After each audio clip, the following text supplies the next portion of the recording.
Taka Uga Shanana Matiyata Nabido Megontaku made it. The Yadaku, Wamya Atolai solution.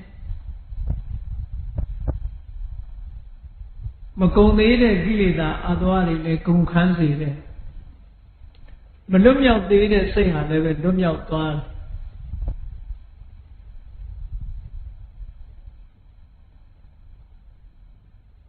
Yoga Liva, Bimakin needed Chiniga, Pikin a Chini do Young 190. Any Takudo Tiago, yes, of the Hota Shiba the Lalo Shanana, Media Puri. Media Deka, Shanana Matijaga. Hori the Metapo being about Vibadana, Nigo, Hogeta Shanana Hora.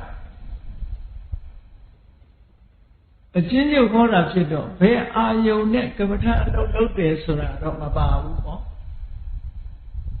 Where are you, Moma, the Mari, Legion Bio? Where are you, Moma, Vibadana, Shude, Sura, Babu? Where are you, Moma, the Matan Legion, Sura, Mababu?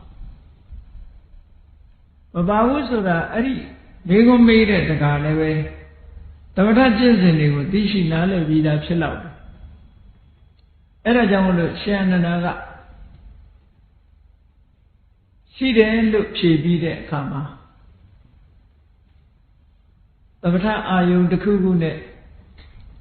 Ditchin like that, Kama.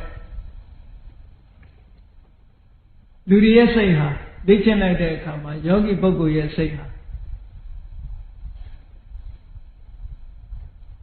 Kamago Ayu de Bogani Vido, Truck Fatwa. Aguduri Gani Vido, no one truck Fatwa. Kamago Ayu de Net and Lanquare.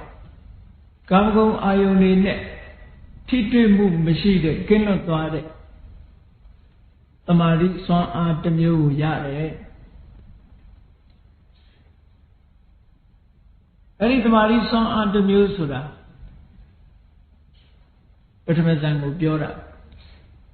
We will say what Kame he, we will say Agudali he, Tame he.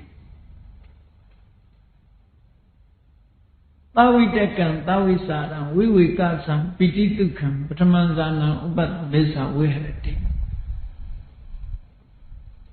But it was a Yabu Sura. You see, Nana, the Yaku Sura in it. Say Ione, Atan Ione, and not Ione, Yada Ione, de Ayo. Every minute they are gone at Ione Gadi. Look at Babu at it. The child leader, Agudu sitting and a king of Babu at it. Eraribu Peshabiame. Pane Peshara those, the Mauritians in the Pesha. Conado, Sinsulamatimia. Orada Kataimo, my legion like that, Kama.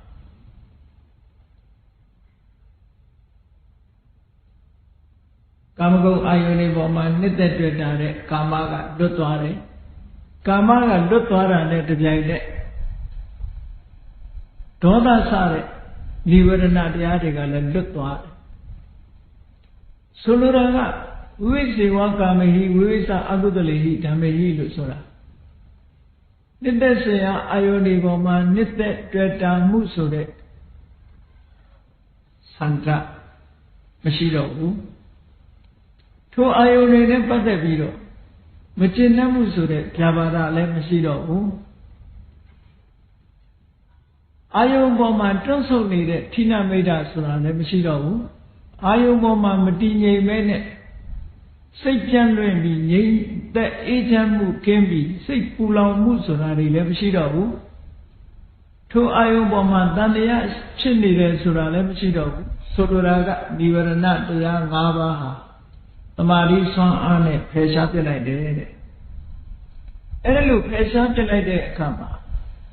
We got up. Kamago Ayoni, Liverna Diadiga, we quite watching young Chiponade. Piti to card. ကျေနပ်မှုချမ်းသာမှုလေးနှစ်သက်ကျေနပ်မှုလေးချမ်းသာမှုလေးအဲ့ဒီချမ်းသာမှုလေးသမာဓိစွမ်းအားနဲ့အတူလူစိတ်ထဲမှာလွှမ်းမိုးပြီးတော့ရောက်ရှိလာတာဒါပထမဇန်ရတယ်လို့ပြောတာ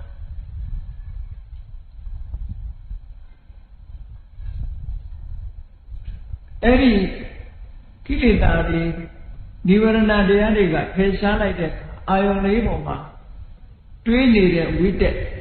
အာယုန်လေးနဲ့ကြွာမသွားအောင်ထိန်းထားတဲ့ဝိสารနှစ်သက်နေတဲ့ပီတိချမ်းသာနေတဲ့ဒုက္ခတည်ငြိမ်နေတဲ့ဧကဂတာဆိုတဲ့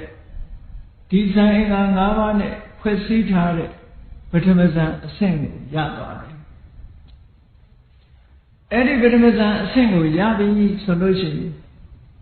ထိုပထမဇန်အဆင့်မိမိတဏ္ဍာမှာဖြစ်နေတဲ့တရားတွေကိုပဲဒီတဘာဝတရားတွေဟာအဘိသင်္ခတအကြောင်းတရားတွေကပြုလုပ်ထားတဲ့အရာတွေဒါဖြစ်တယ်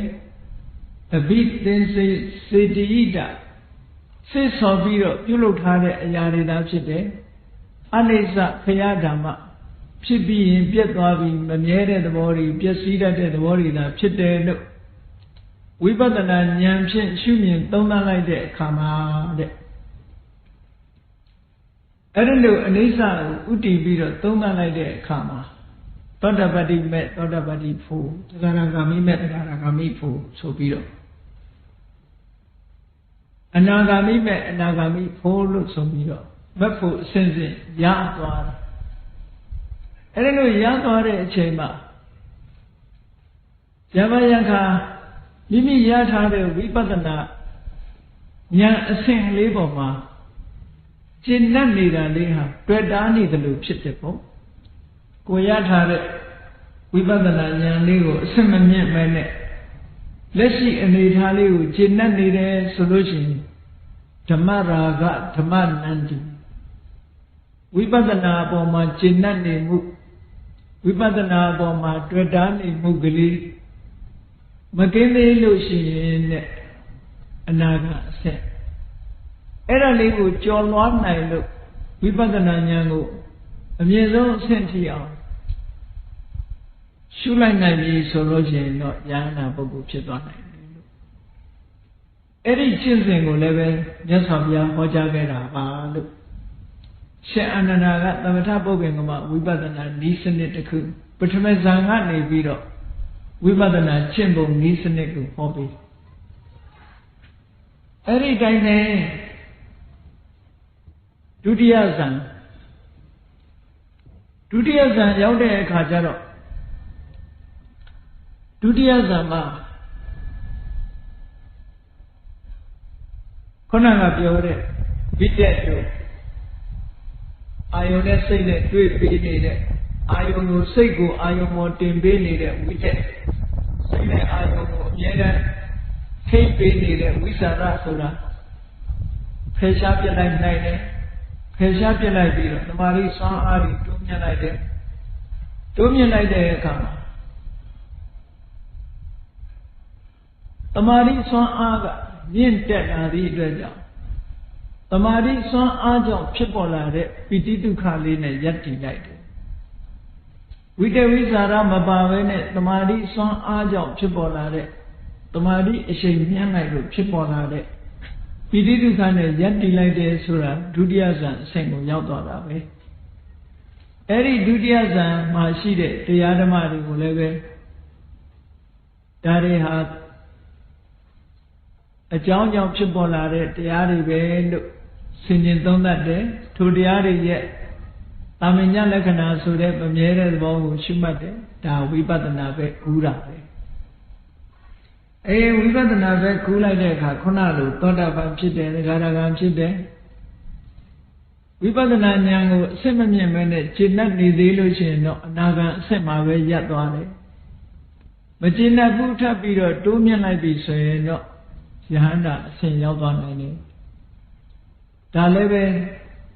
ဤစနစ်တစ်ခုတရားတစ်ခုပဲမြတ်စွာဘုရားဟောခဲ့တာပဲလို့ရှင်အနန္ဒာမထေရကဒီလိုရှင်းပြနောက်တစ်ခုကျတော့တတ္တိယဇန် တတိယဇန်ရောက်တဲ့အခါကျတော့ပီတိကိုဖယ်ရှားလိုက်လို့ဒုက္ခနဲ့တမာတိဒီနှစ်ခုတည်းနဲ့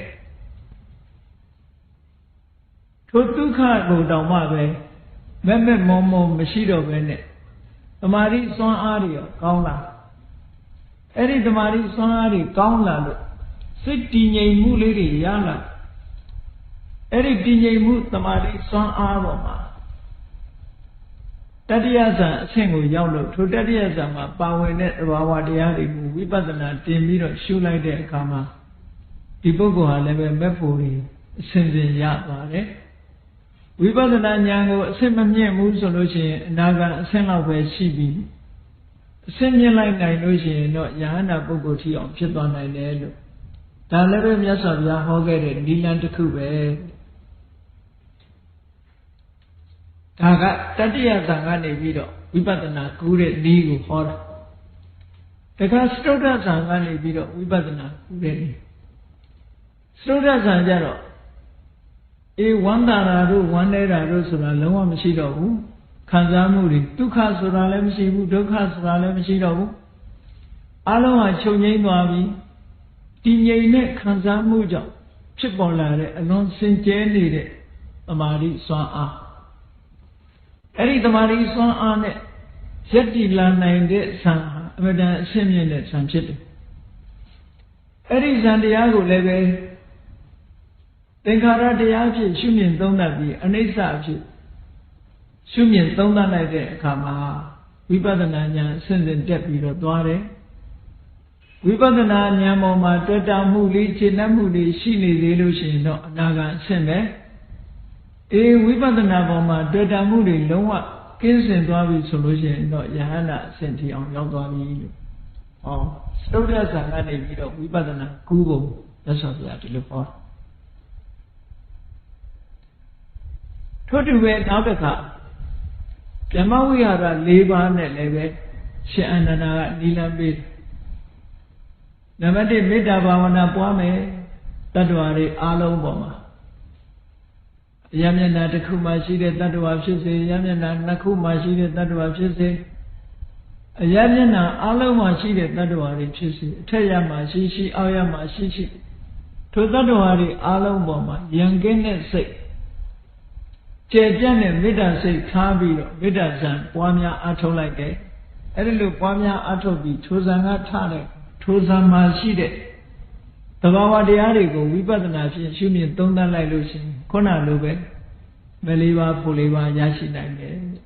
ဒါကမေတ္တာဇံကနေပြီးတော့မေတ္တာဇံသမထကနေပြီးဝိပဿနာကူးတဲ့ဤစနစ်ထို့တူပဲဒုက္ခိတတ္တဝါတွေသဏ္ဍာန်ကိုအာယုံပြုပြီးတော့ကရုဏာတရားပွားမယ်ဒုက္ခိတတတ္တဝါတွေတက်တက်ကိုအာယုံပြုပြီးတော့မုဒိတာတရားပွားမယ်တတ္တဝါအလုံးပေါ်မှာခြုံငုံပြီးတော့တတ္တဝါတွေဟာကိုယ်ကံနဲ့ကိုယ်ဖြစ်ကြတာလို့ဆိုတဲ့ဥပိ္ပခာဘာဝနာပွားမယ်လို့ဆိုလို့ရှိရင်လည်းပဲအဲ့ဒီကရုဏာမုဒိတာဥပိ္ပခာလို့ဆိုတဲ့ဒီအခြေခံတရားတွေကြောင့်ရရှိလာတဲ့ဇန်တရားကိုလည်းပဲဝိပဿနာရှုမြင်သုံးသပ်လိုက်လို့ရှိရင်မတရားဖို့တရားစိုက်ထိသွားနိုင်တယ်ကရုဏာဇန်ကနေပြီးတော့ဝိပဿနာကူးဖို့မုဒိတာကနေပြီးတော့မုဒိတာဇန်ကနေပြီးတော့ဝိပဿနာကူးဖို့ဥပိ္ပခာဇန်ကနေပြီးတော့ဝိပဿနာကူးဖို့လို့ဒီလိုဟောတော့ခုနကရူပဇံ၄ပါးကနေပြီးတော့ဝိပဿနာကုပုံကိုဟောတယ်။ဓမ္မဝိဟာရ၄ပါးကနေပြီးတော့ဝိပဿနာကုပုံကိုဒီလိုရှင်းပြ။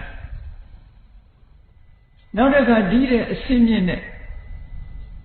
ရူပဇံလေးကိုကျော်လွှားလိုက်တယ်။အာယုန်နေနဲ့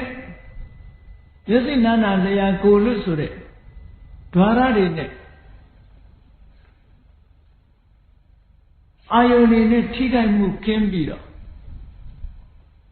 တကယ်ကိုမနောဓာရထဲမှာရူပအာယုန်ရုပ်အာယုန်တွေကိုဖယ်ရှားပြီးတော့ကတိုင်းနမိတ်တွေကိုနှလုံးမသွင်းမဲ့နဲ့ဖယ်ရှားလိုက်တဲ့အခါမှာထိုကတိုင်းနမိတ်တွေကင်းသွားတဲ့အနန္တအာဂတလို့ဆိုတဲ့ ကောင်းကင်လေးတစ်ခုရအာကာသလေးတစ်ခုရအဲ့ဒီအာကာသဆိုတာခုနကကတိုင်းအာယုံကိုဖယ်လိုက်လို့ဖြစ်ပေါ်လာတဲ့ကွက်လက်ကလေးကိုပြောတာအဲ့ဒီအာကာသလေးရဲ့အနန္တသဘောကိုဆင်ញင်သုံးသပ်ပြီးတဲ့အခါမှာအာကာသနိစ္စရဏဇံလို့ဆိုတဲ့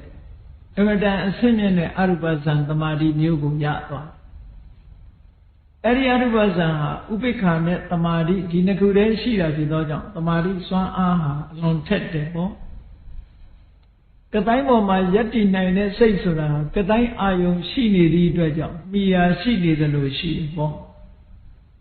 ဒါကြတော့ကတိုင်းအာယုံကိုဖြောက်လိုက်တဲ့အခါမှာထိုကတိုင်းအာယုံရဲ့နေရာမှာကွက်လက်ကလေးတစ်ခုကျန်နေတယ်အဲ့ဒီကွက်လက်ကလေးပေါ်မှာအာယုံပြုတ်ပြီးတော့ဖြစ်တာဆိုတော့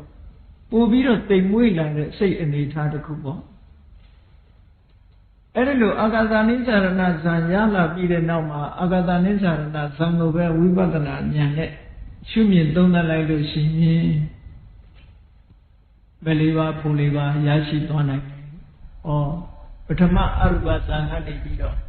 ဝိပဿနာကုပုံကိုဟောတယ်။ထို့တူပဲအာဂသနိစ္စရဏဇံကိုကနေတဆင့်တက်တဲ့အခါကျတော့ခုနကကွက်လက်ကလေးကိုမရှုတော့ဘဲနဲ့ကွက်လက်ကလေးရှုနေတဲ့စိတ်ကလေးကိုပြောင်းပြီးတော့အာယုံပြောင်းပြီးတော့ရှုလိုက်တယ်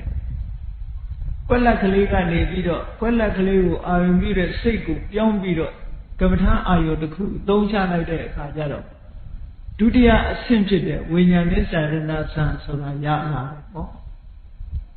အဲ့ဒီဇံရလာတဲ့အခါမှာအဲ့ဒီရလာတဲ့ဇံတရားတွေကိုပဲဝိပဿနာဉာဏ်ဖြင့်ရှုမြင်သုံးသပ်လိုက်တာနဲ့လက်စိတ်ဖို့စိတ်ဆိုတာရလာပြန်တယ်ပေါ့ဒါကဒုတိယအရူပဇံကိုအာယုံပြုပြီးတော့သမထကနေပြီးတော့ဝိပဿနာကုပုံပဲတပန်းအဲ့ဒီစိတ်ကလေးကိုပဲအာယုံမပြုတော့ပဲနဲ့အဲ့ဒီစိတ်ကလေးကိုဖြောင်းလိုက်တဲ့အခါကျတော့ဒီစိတ်ကလေးဟာဒီစိတ်ကလေးနဲ့ပတ်သက်တဲ့အကျွင်းအကြံအစအနတောင်မရှိတော့ဘူးလို့ဆိုတဲ့နတ္ထိကိဉ္စိနတ္ထိဘာဝဘာမှမရှိတော့တဲ့အနေအထားတစ်ခုဒါလည်းအလွန်ကြီးမားတဲ့တမာရီစွမ်းအားနော်ဘာမှမရှိတာကိုအာယုံပြုနိုင်တယ်ဆိုတာနဲတဲ့စွမ်းရည်တတ္တိမဟုတ်ဘူးခုနတော့ကကွက်လက်ကလေးဆိုတာလေးကအာယုံပြုစရာလေးရှိသေးတယ်ထိုကွက်လက်ကလေးကိုအာယုံပြုတဲ့စိတ်ကလေးကိုအခြေပြုရင်လည်းပဲအာယုံပြုစရာစိတ်ကလေးရှိသေးတယ်အခုဟာကြတော့အဲ့ဒီစိတ်ကလေးကိုလုံးဝဖြောက်လိုက်တယ်လုံးဝမရှိတော့ဘူးဆိုတဲ့လုံးဝမရှိတော့ဘူးဆိုတဲ့နတ္တိဘာဝပညာကိုအာယုံပြုတမာရီစွမ်းအားမြင့်လိုက်တဲ့အခါကျတော့တတ္တိယအရူပဇံအဆင့်ကိုရောက်သွားတယ်အဲ့ဒီတတ္တိယအရူပဇံအဆင့်ကနေပြီအဲ့ဒီမှာရှိတဲ့သဘာဝတရားတွေကိုဝိပဿနာဆင်ခြင်ပြီးတော့ရှုမှတ်ပွားများလိုက်တဲ့အခါမှာဘယ်လေးပါးဖို့လေးပါးဆိုတာဝိပဿနာကနေကူးပြီးတော့မဲ့ဖို့ထီအောင်ရောက်သွားနိုင်တယ်လို့အလုံးပေါင်းလိုက်တဲ့အခါကျတော့နီလန်7မျိုးကိုသမထကနေဝိပဿနာကူးပုံနီလန်32မျိုးရှင်အနန္ဒမထေရမြတ်ကဟောပြတာအနုပရဝိပဿနာကြတော့ဓမ္မဝိဟာရတရား၄ပါးမပါဘူးရူပဇံ၄မျိုးအရူပဇံ၄မျိုးနဲ့သွားလေဝတညာနာတညာရဏဇံကနေပြီးတော့ဝိပဿနာကုပုံကိုရှင်အနန္ဒာကမဟောဘူး။ဘာဖြစ်လို့မဟောတော့ဆိုတော့လေဝတညာနာတညာရဏဇံမှာရှိတဲ့နံတရားတွေကအလွန်တိမ်မွေ့သွားတာဖြစ်လို့ဝိပဿနာရဲ့အာယုံဖြစ်ဖို့အမတန်မှခဲရင်သွားပြီအလွန်ဉာဏ်ကြီးတဲ့ပုဂ္ဂိုလ်မှခြုံငုံပြီးတော့သာရှုလို့ရတယ်အသေးစိတ်ရှုလို့မရတော့ဘူးဘာဖြစ်လို့တိတ်ကိုတိမ်မွေ့သွားလို့ပဲ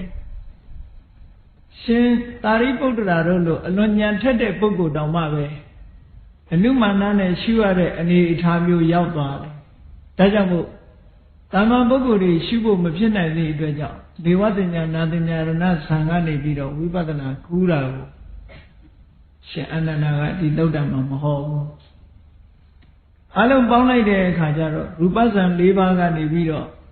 သမထကျင့်စဉ်ကဝိပဿနာကုပုံဓမ္မဝိဟာရ၄ပါးအထုတ်ပြီးတော့ဝိပဿနာကုပုံအရူပဇံ၃မျိုးကနေပြီးတော့ဝိပဿနာကုပုံလို့ဆိုပြီးတော့သမထပုဗ္ဗင်္ဂမဝိပဿနာကျင့်စဉ်7မျိုးကို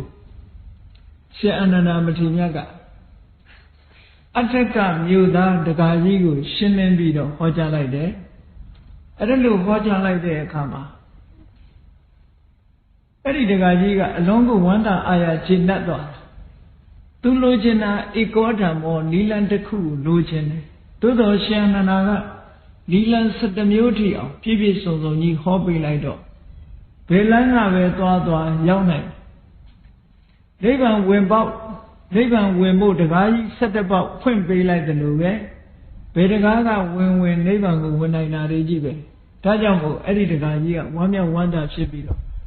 အရှင်ဘုရားတဲ့တပည့်တော်ရှာတာကရွှေအိုးကြီးတစ်လုံးရဲ့အဝကိုပဲရှာတယ်အရှင်ဘုရားကရွှေအိုးကြီး7လုံးကိုပေးလိုက်တယ်လို့ပဲ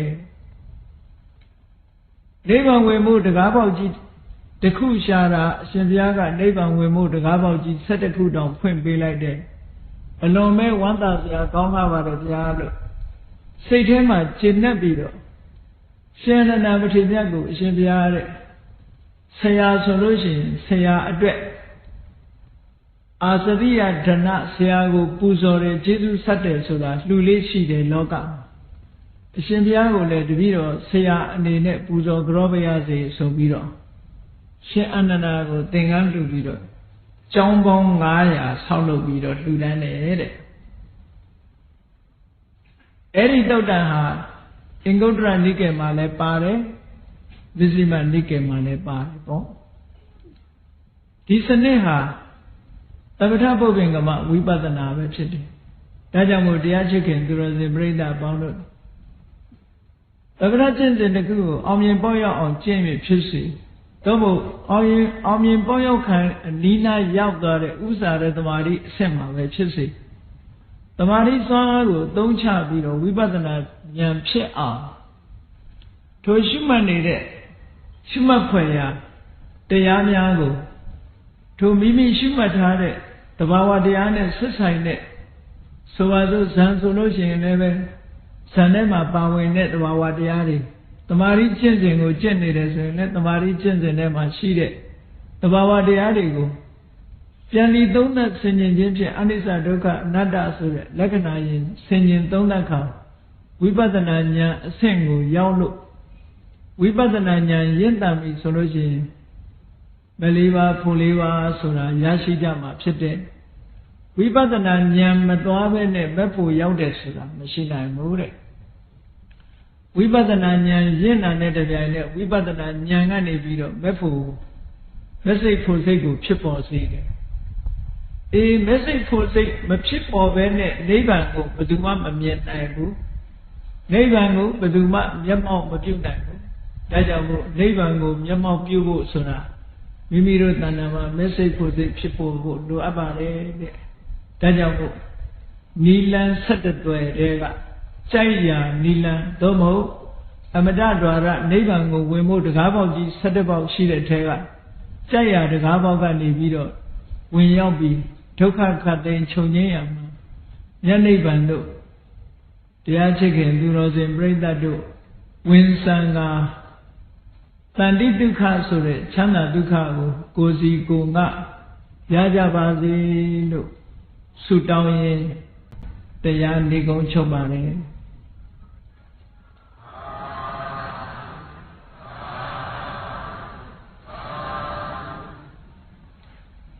ကဲမေတ္တာပို့ရအောင်တန်